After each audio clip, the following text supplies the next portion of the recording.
Hello, I'm Monsignor Jim Lisante. Today on Personally Speaking, I'll be joined by Steven Dubb, a principal of the Beechwood Organization, one of the largest developers of single, family, and multifamily attached housing in the country. Please stay with us.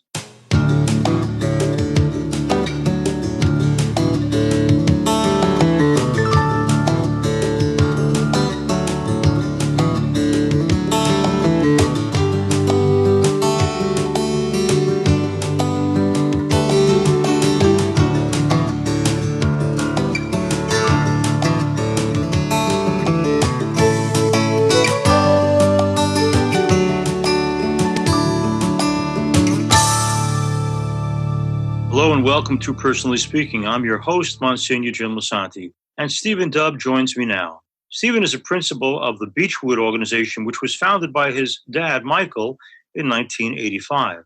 Since its founding, Beechwood has built more than 7,500 homes in 60 communities across the New York metropolitan area, with new sites in development throughout the country. Beechwood is the largest developer of residential housing on Long Island, New York, and one of the largest developers of single-family and multifamily attached housing in New York State.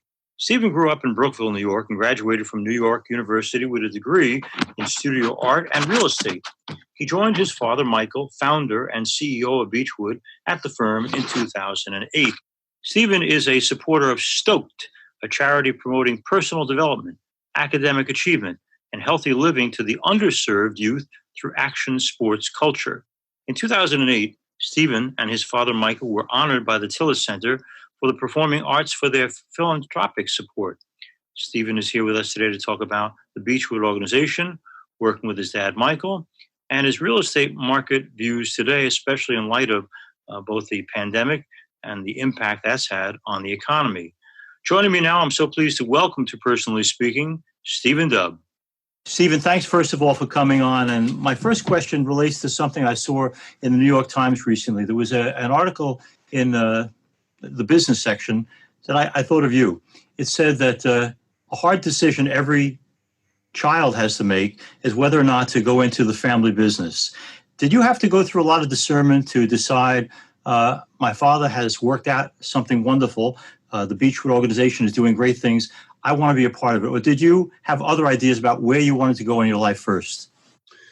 I think that I knew from when I was a really young kid that I wanted to be in his business. I grew up going to the construction sites that he was on, that he was building, and climbing through the houses that were partially framed and under construction.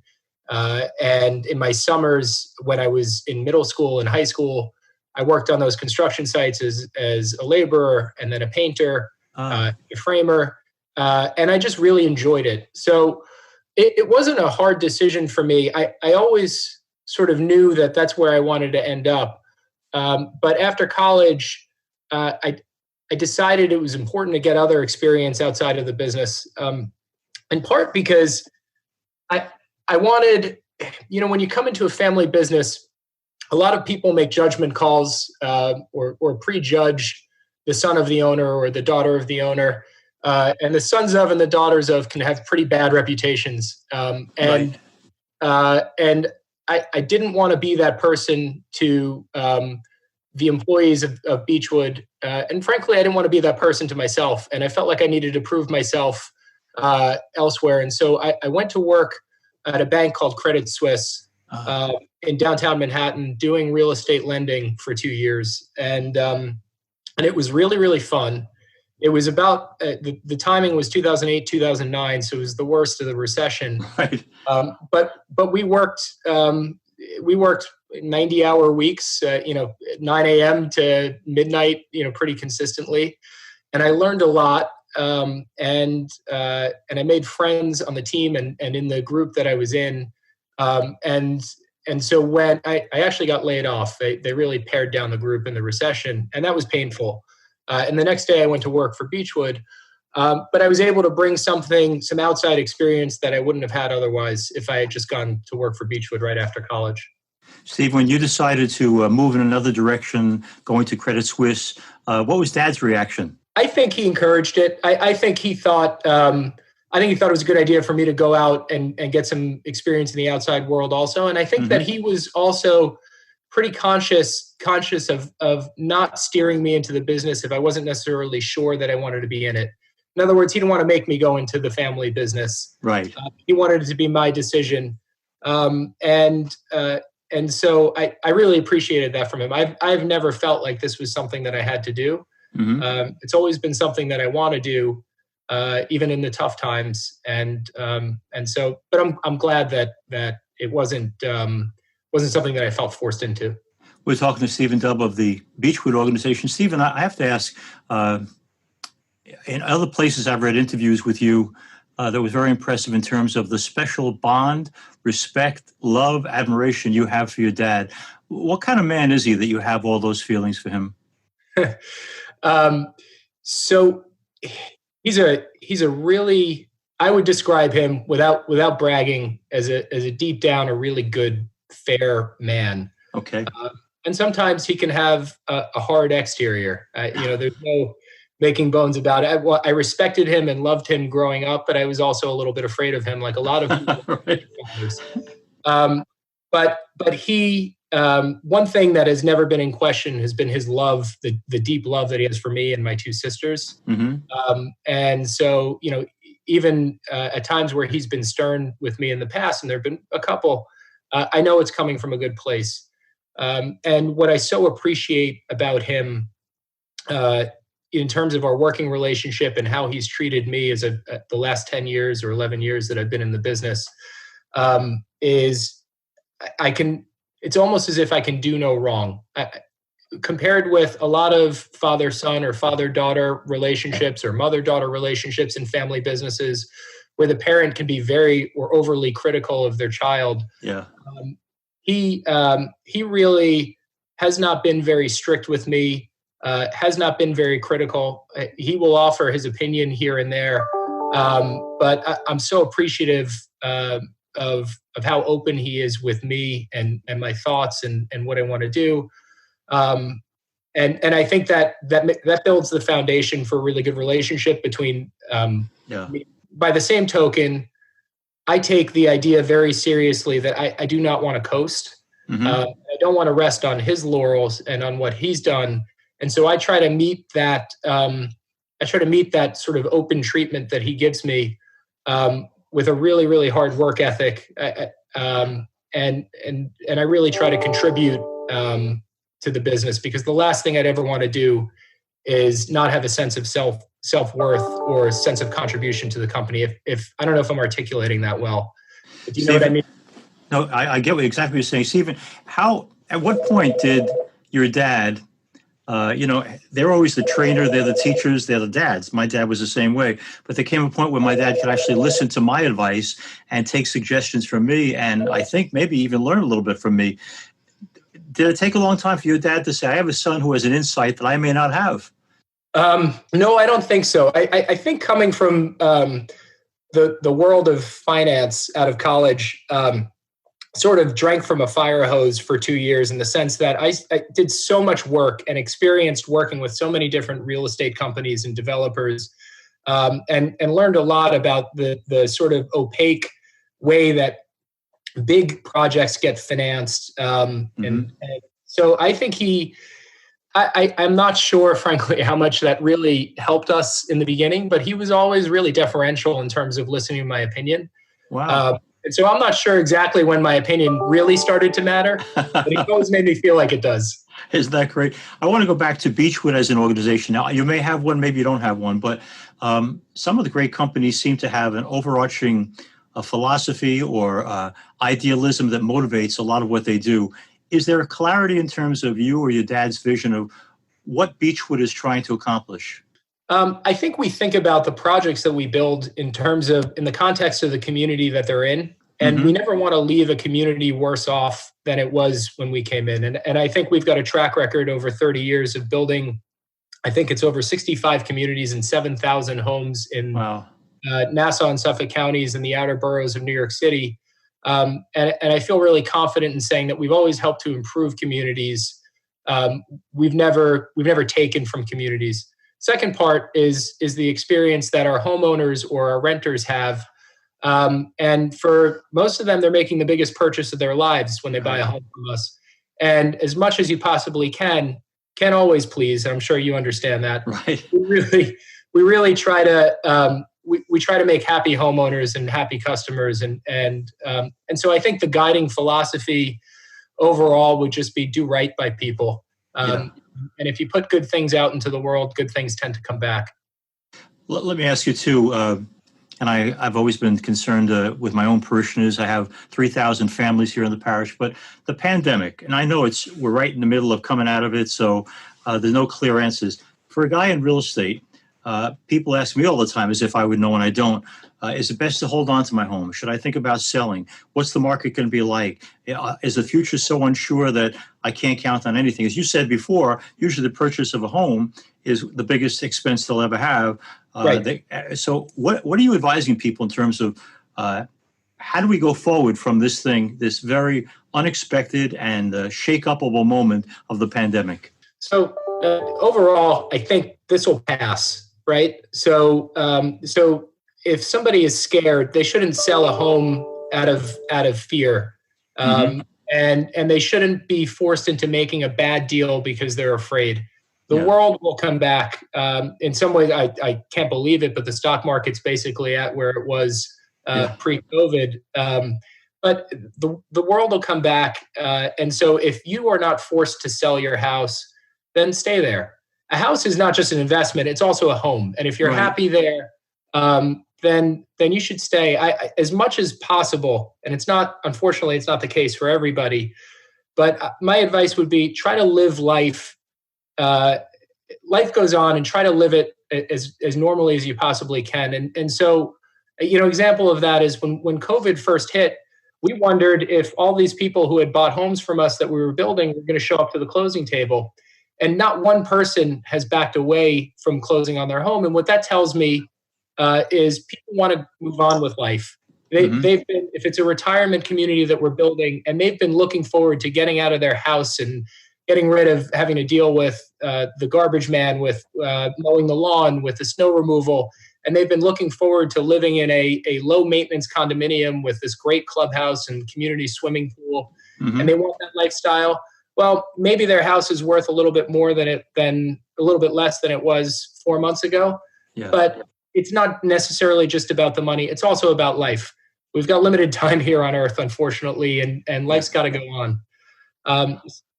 So I guess to summarize it, I would say don't do anything out of panic, but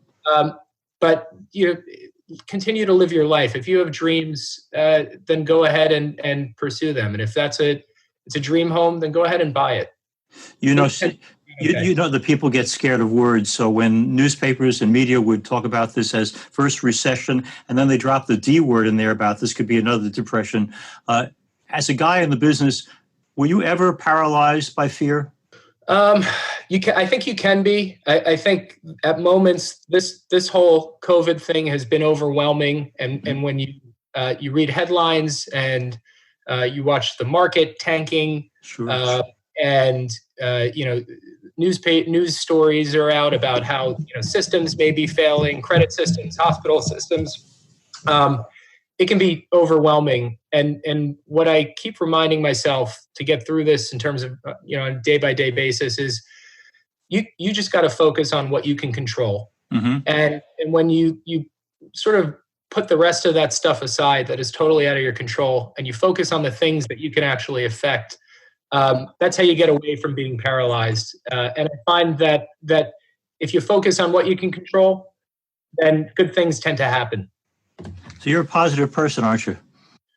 Yeah, it's funny. I learned that I wouldn't have characterized myself as a positive person before this, but I would, as bad as the news was at the worst times of the COVID crisis in New York, I woke up every day optimistic, and I couldn't tell you why, but I just was, and good things seem like they're starting to happen. Life is returning, so I think that's great. Yeah, you can't expect, Steven, that you're going to be on a program like this with a Catholic priest who's not going to say somewhere in the family background. Tell me spiritually, where have you guys been? Where have you come from? Yeah, so my dad is Jewish and my mom is Roman Catholic. They've been married for 38 years, and my wife is Unitarian. So, you got everything covered. Yeah, from all sides. And so I identify as Jewish. I was raised Jewish. I was bar mitzvah. I went to Hebrew school. But we also celebrated Easter and Christmas in my house and at my cousin's house. And so I've been been steeped in Judeo-Christian values my entire life. And I don't, I'm not very devout. I celebrate holidays. We still celebrate Christmas and Easter and the Jewish holidays here in our house. But I do appreciate what I've learned from the Torah, what I've learned from Hebrew school, the things I picked up from the Bible over the years, because I think that the values that they teach and the stories in them apply to all aspects of life, and I've carried them with me, and that sort of informs how I conduct myself. And so, I'm really appreciative for that. I think that's great. I think I might be the priest on Long Island who does the most Catholic Jewish weddings. I wish I knew your parents back then. I got to ask you, one of the other aspects of real life on Long Island and around the country is this great discussion and debate about affordable housing. Is it a problem in our country, and how does Beechwood address it? Yeah, I think it is. So we address it in a bunch of different ways. On the one hand, we look to build specifically affordable projects. So I'm working on a building right now in Brooklyn that will be 50 highly affordable rental apartments. So you're talking about very low levels of income, people who were formerly homeless, and different levels up. So one aspect of it is to just focus on building affordable housing. The second is mixing affordable housing in with our non-affordable communities. And so we are building a 750 home community in Plainview right now, of which 90 homes are for senior affordables, for seniors who are 62 and over. And those homes will be about $300,000, I think, although the price changes year by year based on a number of factors. And we're building a 400 home community out in Yaphank at exit 68, and 10% of that community is affordable as well. And so I think the idea of taking a piece of every community and building a segment of affordable housing and mixing it in with the rest of the community works really well.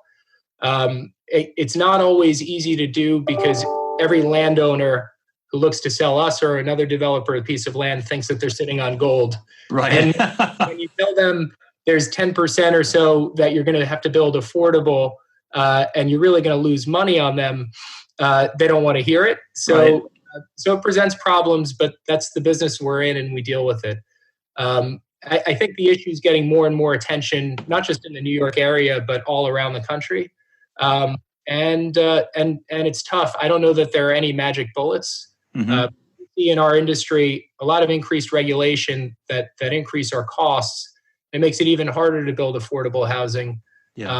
But like I said earlier on, when you asked me about sort of our philosophy as a company, it's really to build housing for people and give people better lives. And so we view affordable housing. We don't want to exclude anyone, and so we view affordable housing as being part of that philosophy. It's great that you're doing that. Is a lot of the decision to be putting aside a certain amount of the property for affordable housing, is it the kind of thing you choose to do as an organization, or is it more and more becoming a government mandate? More and more, it's a government mandate. It's a bit of a complicated question. In some cases, it's not necessarily mandated, but we choose to do it otherwise. Okay. And then the all affordable projects that we build, those are projects that we choose to do of our own volition, as a way to give back. So it's a mix of everything. Stephen, I would presume that to be in your work could become easily a 24/7 commitment. You have stuff going on every single day. It's about people's life choices and life futures. What does Stephen do to remain normal, to keep his feet on the ground, to live a life, and not just be wedded to your work? So I don't know that anybody would say I'm normal. And I keep a pretty tight-knit group of friends who make sure they keep my feet on the ground. Okay, good. Yeah, there's no allowing any egos to blossom in my group of friends, which I really appreciate. And they're friends who aren't in the home building or real estate business, and I appreciate that, because when I'm hanging out with those friends, there aren't a lot of occasions where work comes up. So it allows me to really separate my work life from relaxing or from hanging out with my friends. So I think that helps. And otherwise, I play tennis, I ski, I surf. I got up at 5:30 this morning to go surfing. And I'll tell you, a good morning of surf will go a long way towards easing anxieties. So it certainly helps. Now, I know it's early on in the game, but I have to ask you a question. Do you want to be a dad? Oh, yeah, absolutely. I can't wait. Okay.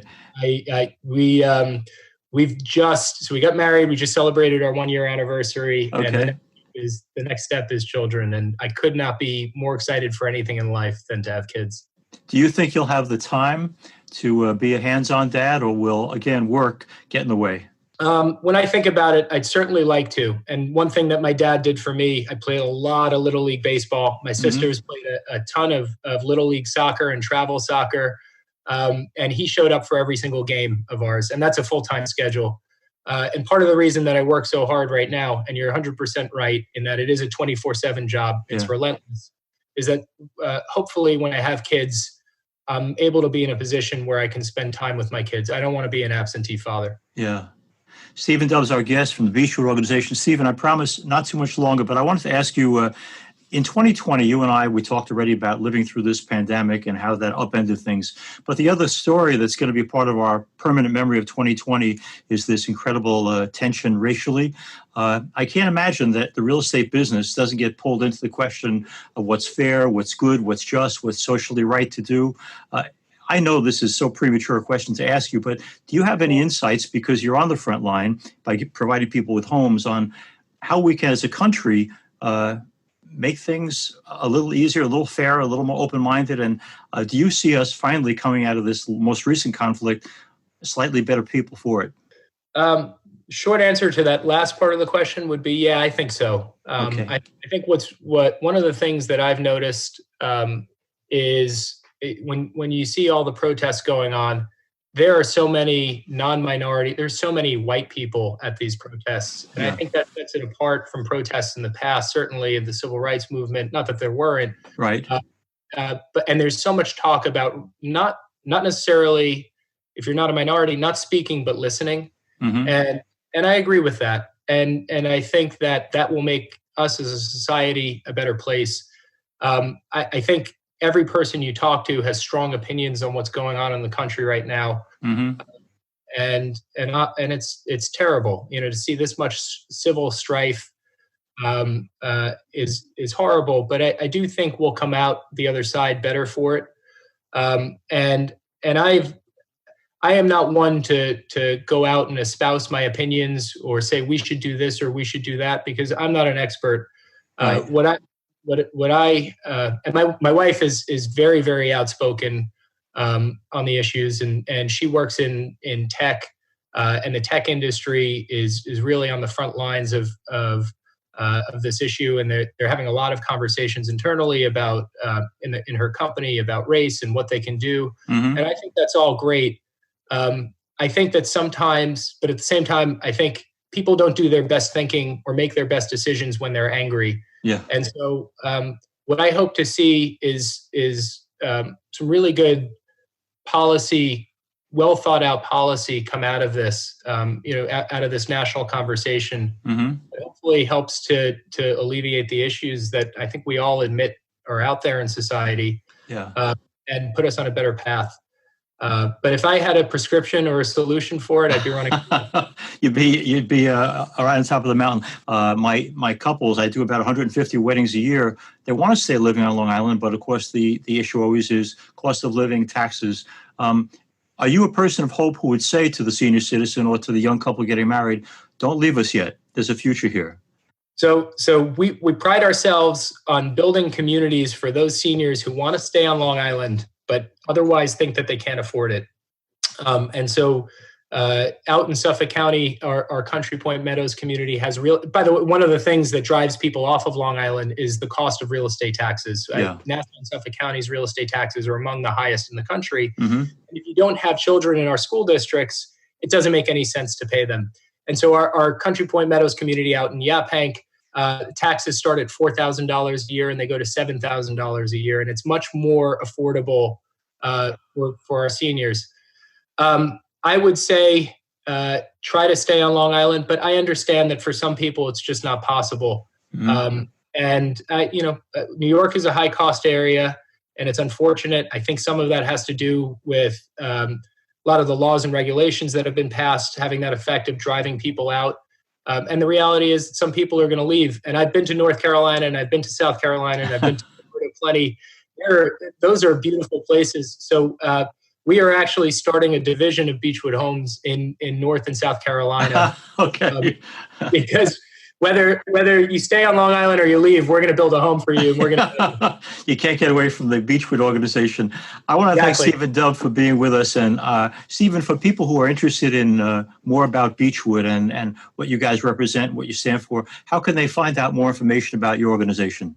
The easiest way is our website. It's beechwoodhomes.com, BeechwoodHomes.com. Beautiful. Again, thanks to Steven Dubb. Steven, you're articulate, you're smart, you have a kind heart, you have an open mind. I hope we hear from you and that you continue to do great things for many years to come. And thank you so much for being on Personally Speaking.